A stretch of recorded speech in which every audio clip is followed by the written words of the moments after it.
Goeiedag, ek groet jou in die kosbare naam van Jesus Christus. Besef jy dat jy kosbaar is in God se oë? Beteken dit dan dat omdat ek kosbaar is as kind van God, dat ek net kan lewe soos wat ek wil? Nee, en hier is hoekom nie. As geredde kind van God, is jy nie net kosbaar in God se oë nie, maar hy moet ook kosbaar wees in jou oë. Jou verhouding met hom moet vir jou van ontsettende hoë waarde wees.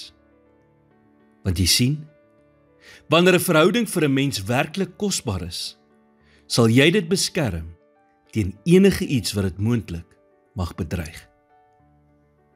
So wanneer ek besef hoe waardevol ek is in God se oë, moet ek my verhouding met hom beskerm ten alle koste en nie net lewe soos wat ek wil nie.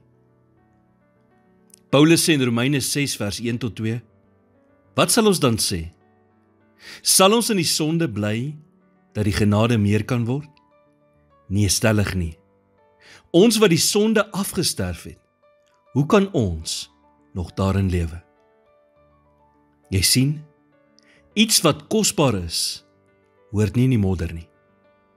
En wanneer jy jou identiteit in Christus ken, maak dit dat jy daarna streef om heilig te lewe en om jou te verhef bo die begeerte om jou heeltemal oor te gee aan sonde.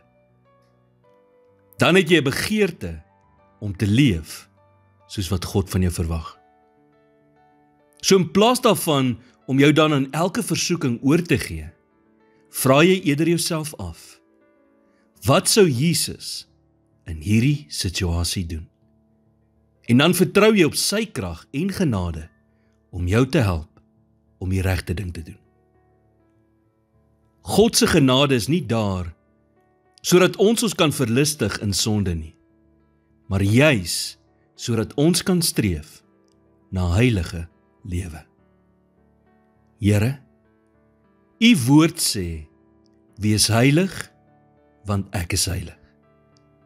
Help my, dat my lewe u karakter sal weerspieël, en dat ek op so 'n manier sal leef, dat dit u sal eer.